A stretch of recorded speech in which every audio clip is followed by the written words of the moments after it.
everyone. I'm Dr. Kelly OMZ, your board certified OBGYN and healthcare executive, here to help you live your healthiest and wealthiest life. And we call that Viva Life. And what we do is we focus on the 5 pillars: spiritual, physical, financial, mental, and emotional.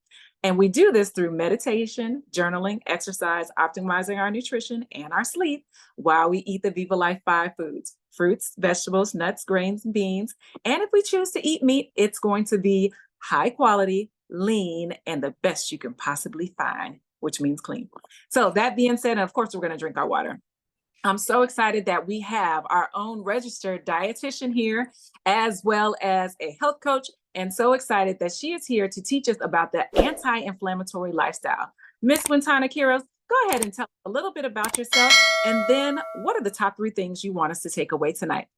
Absolutely. First of all, I want to give you your flowers because Dr. Kelly, it is such a pleasure meeting you and having this amazing platform. You created a wonderful space for us to learn and collaborate. So you literally are embodiment of what empowered women does for other women. So thank you so much for creating this beautiful safe space for us. I learned a lot just watching past videos as well. And I hope that your community will get the same outcome here today from our talk. So for everyone, I want to say hello, Viva Life community. I am Wintana Kiros. I'm a registered dietitian, health coach, and stylist. I'm a woman of faith, a wife, a mother, an author, and a business owner with over a decade of experience in clinical nutrition, wellness, and style. I have combined my skills, my training, my passion into one place called Reset Lifestyle.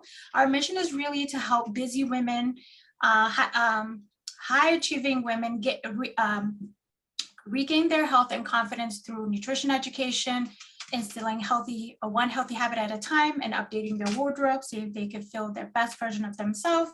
And our aim is to really reduce decision fatigue and automate their wellness so that they can focus on their purpose. So the 3 main points I want to share with you today is our philosophy. And what sets us apart from other practice is that we believe that diet and exercise is only 33% of your solution. Your habits around your sleep, your stress, your emotion, and your environment significantly actually impacts what you eat, when you eat, how well you move your body. And Reset Lifestyle focus is overall wellness and not just weight loss. Although the weight loss is what I call a side effect of what we do, and it essentially decreases inflammation. The second point I want you to walk away from is that knowing that inflammation is actually a good thing, and that there's actually 2 types of inflammation, which are acute and chronic. Inflammation is a normal response to injury or poor lifestyle choices like eating processed food heavily or not moving enough. It is important to know that certain foods can boost your immune system and your mood to help reduce inflammation. And lastly, if all fails, I want y'all to walk away with is that you need to have 3 daily habits to reduce toxins and to reduce inflammation in your life. And I'm a mom, so you'll see we keep it simple here. It's important to perspirate, which is to sweat daily, to pee and poo daily to keep inflammation at bay. What I mean by perspirate and sweat is that there is actually a disease called sitting disease. It increase your risk for diabetes, high blood pressure, and cardiovascular disease. Not moving our body, it just increases our risk for inflammation dramatically. So having some type of movement, it could be walking outside for 20 to 30 minutes, or having a standing desk like mine, and standing and working. And then the importance of peeing is that staying hydrated helps control your hunger cue.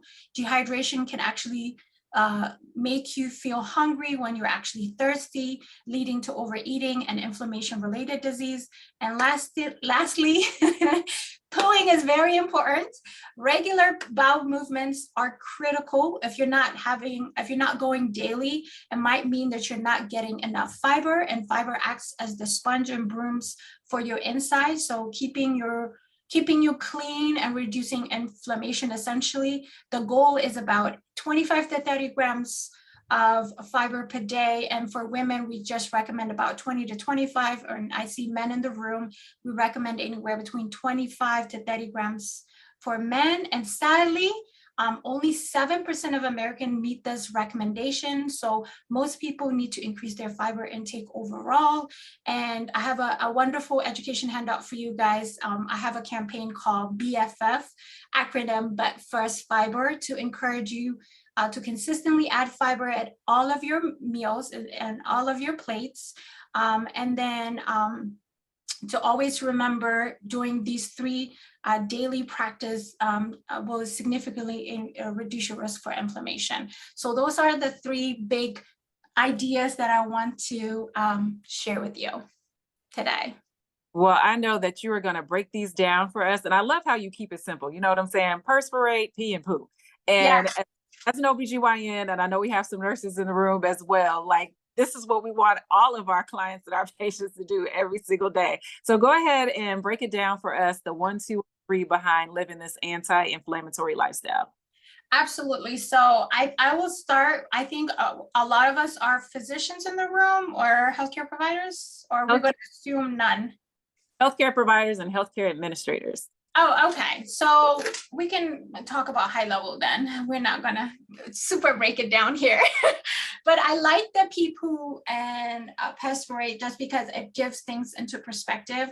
A lot of us hear these messages over and over again. And the thing that many people don't get a chance to do is the actual implementation. So understanding inflammation is the first step. So inflammation looks not only, or it doesn't just only show up in your diet, it shows up in poor sleep. Inflammation also shows up in the way you manage your stress, and also in your emotional intelligence, and absolutely in your environment. So knowing that all of these factors can actually increase your risk for inflammation, essentially. So knowing that there is acute, which is a good type of inflammation, where I call it good because it's a natural response to injury. When you fall and you get a scrape in your hand and things like that, that's acute response, where white blood cells go there, fix it, and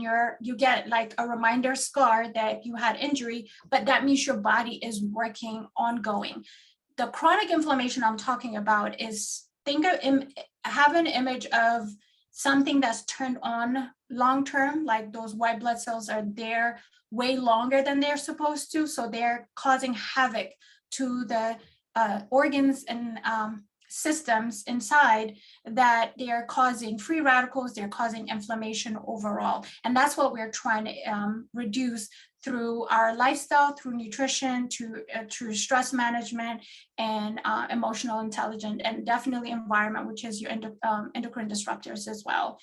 So that's the big idea about inflammation. As for the regular bowel movement, I just want to focus a little bit on, if all fails, what I want you guys to walk away from is, if you look at, because you all are all of you are in the healthcare system, what we are trained as is to see the problem in a very micro level, like at a very small, like I was trained to be an interventionist, so to treat hypertension separately, diabetes separately, and cardiovascular separately. But when I started doing preventative work, it helped me see inflammation as a big general root cause problem. And it has helped me help a lot of my clients transform their lives, because we're not looking at them as just patient with disease, is more them first, and then see what is impacting them or what's causing inflammation in their lives,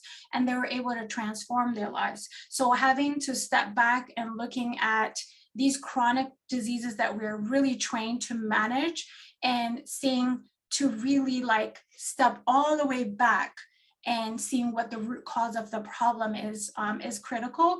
And if you look at the different diets, the TLC diet, the DASH diet, the American Heart Cardiovascular diet that we disseminate in the hospitals, they all are focused on what not to eat, which is not really a positive nutrition. It's not really like encouraging at all.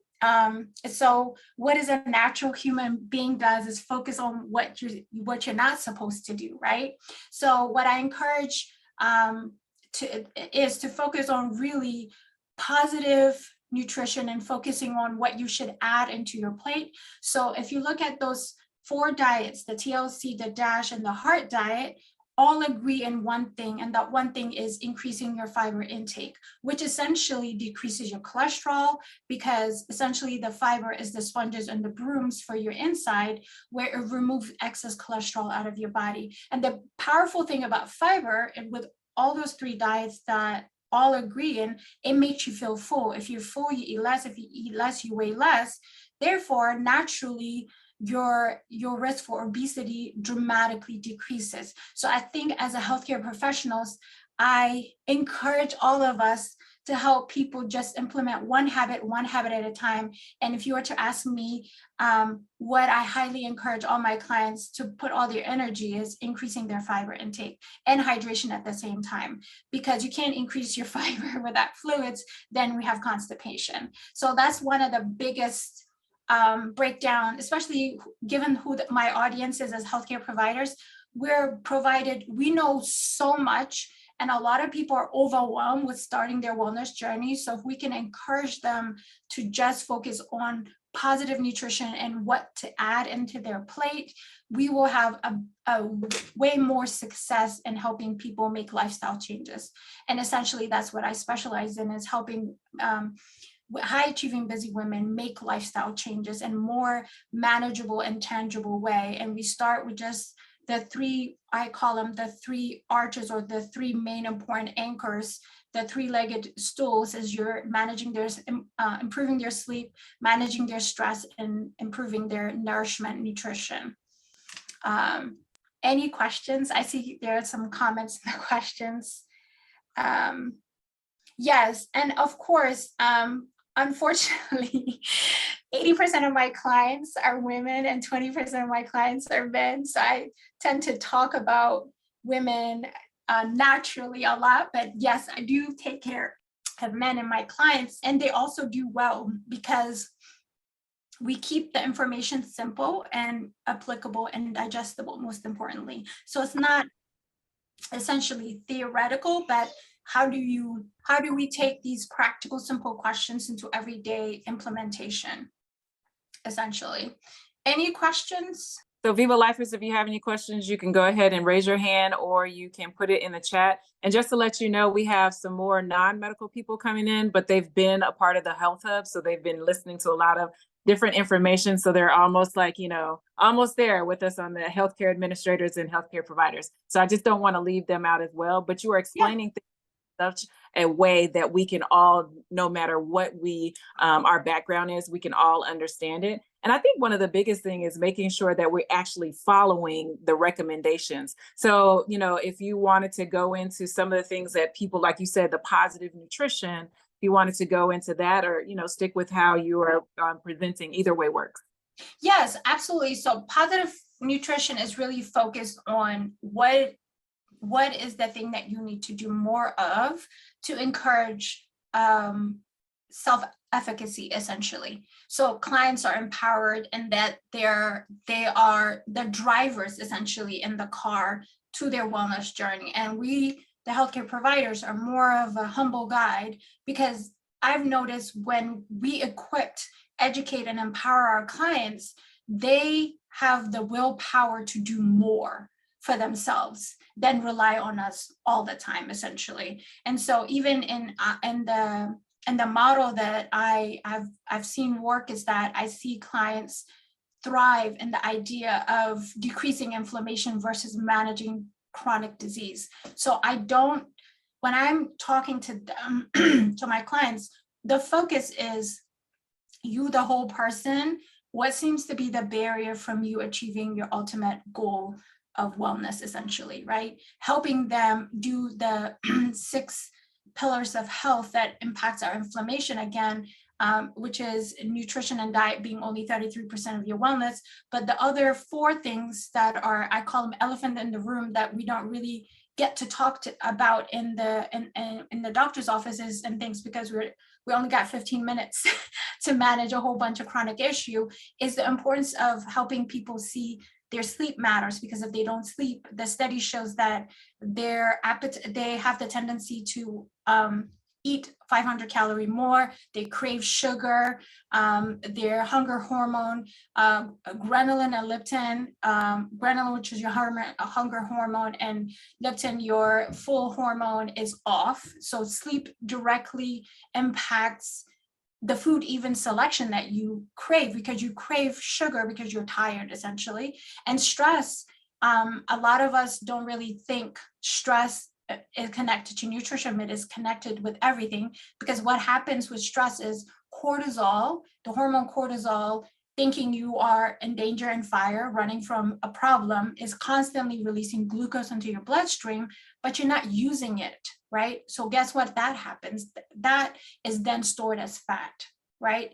And then that also then becomes a health issue down the line, essentially. And then emotional intelligence is one of those things, not having, lack of self-awareness, how you react and how certain emotions, not being able to identify that. I call them, there are 8 of them, but I think Disney has done a really good job teaching us about the strong 5.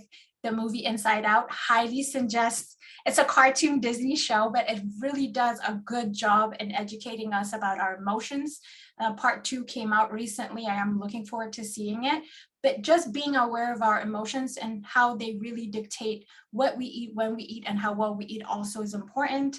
And then again, positive nutrition also highlights how your environment, really your obesogenic environment, increases your risk for consuming highly processed food, because we are highly stressed and tired individual as a community. And sometimes being aware of that will help us decrease our risk for inflammation by putting strategies, systems in place, like meal planning, creating a 2-week cycle menu, batch cooking, and things like that can decrease our risk for overeating, decrease our risk for eating out frequently, which essentially increase our risk for consuming more processed food than ever.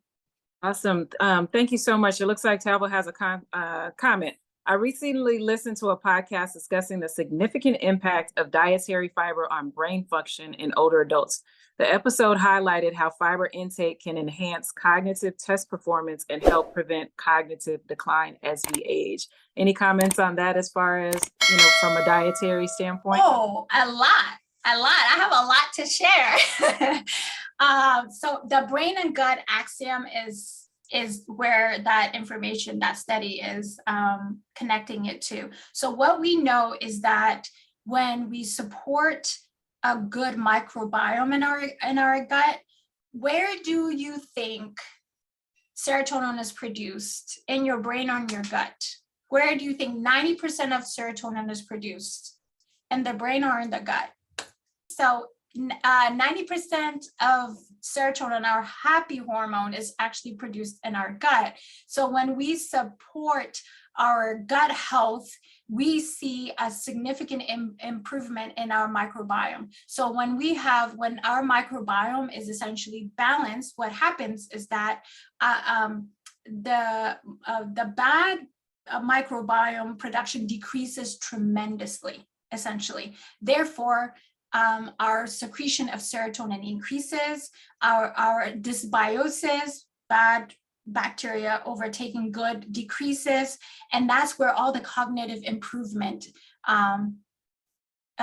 you see in the study. So it's really about biodiversity and the type of fiber that you consume. I usually recommend my clients to eat fruits and vegetables in season. I also have that amazing education handout, Dr. Kelly. I can have that available for your community. I can gift that too, because that will really honestly help you rotate the fruits and vegetables you eat throughout the year and season. And that naturally increases the biodiversity of your gut health.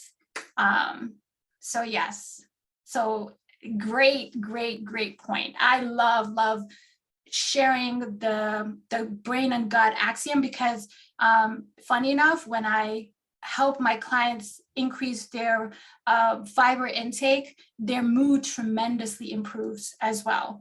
Their anxiety and depression improves as well.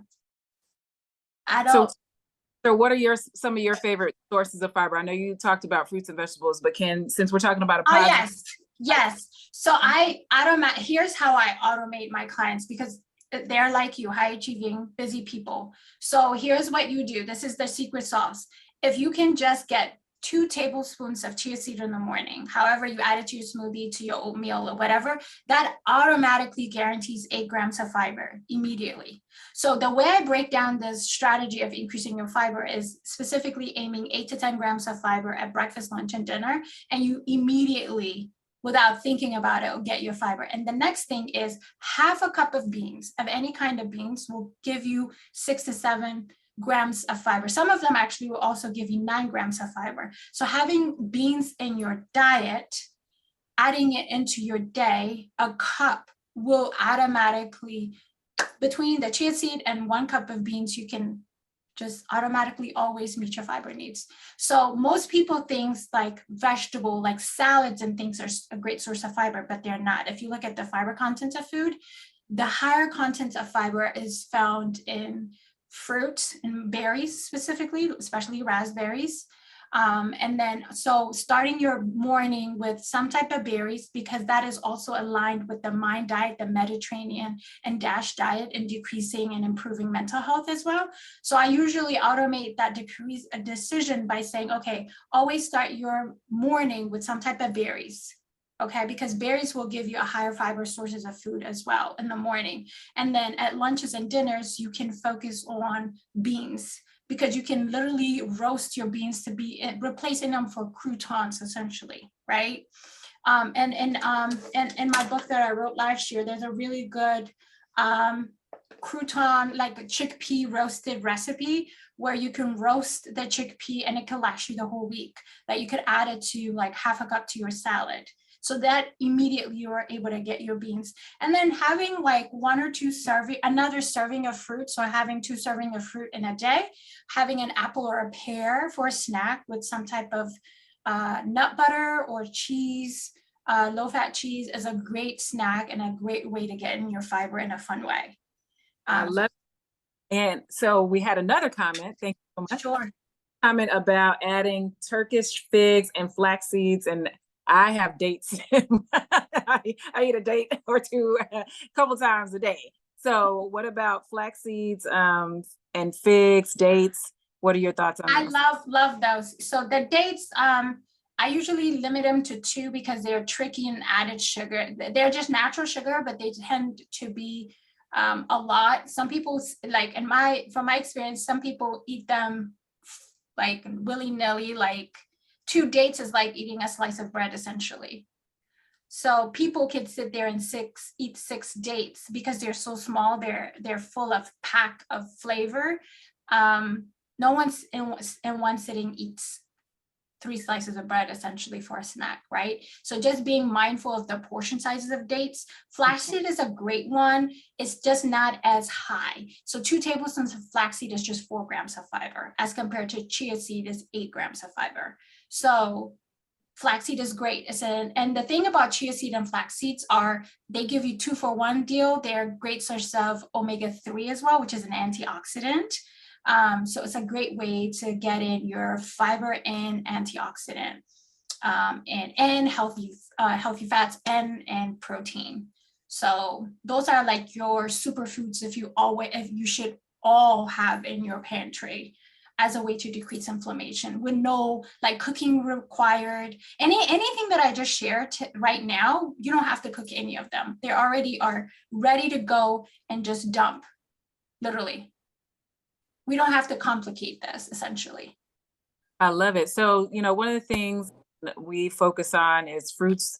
Well, we say it all the time, right? So the Viva Life 5, which is fruits, nuts, vegetables, beans, greens, and eating, and like you said, eating protein. So what about meat? What are your thoughts about meat? So there is health meat related, and then there's environmental reason for protein, right? So when you look at it for protein, for especially as men and women, as we're aging, our muscle is depreciating. I mean, our muscle mass is decreasing tremendously. So I'm going to use lay term as much as possible. So the protein synthesis, or the way for protein to recover or repair itself, the study is showing that high quality animal sources of protein is good for repair, especially post-workout. So the bioavailability is good for plant-based, animal source, because it's a complete protein, right?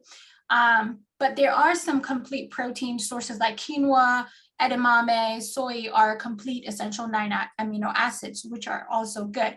I say when it comes to protein, you have to honor your culture and tradition first, because that's what makes it sustainable. As for me, I don't believe specifically in veganism, because I have met enough vegans who are diabetic and obese.